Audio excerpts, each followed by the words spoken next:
បាទជាសួរបងប្អូនអរគ្នាវល់សារជាថ្មីទៀតហើយក្នុងការមើលទៅលើរង្វាន់នៅពេលជាបាទគ្រុឌតែម្ដង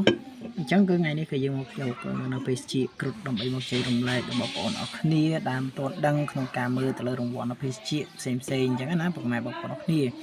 អញ្ចឹងថ្ងៃនេះគឺយើងមានឱកាសដើម្បីចែករំលែកដល់បងប្អូនបាទសម្រាប់នៅពេលជា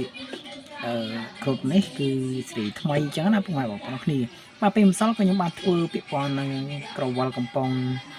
ទៅលើភេសជ្ជៈឈិនពៀនប៉ុន្តែថ្ងៃនេះក៏យើងមកផ្លាស់ប្ដូរភេសជ្ជៈឈិនពៀនទៅជាភេសជ្ជៈគ្រុឌដងដើម្បីមករំលែកដល់បងប្អូនអរគ្នាបាទអ្វីដែលសំខាន់ពុកម៉ែបងប្អូនអរគ្នាបងប្អូនមើលទៅលើឆ្នូតនេះមកបាទវាត្រង់វាកែង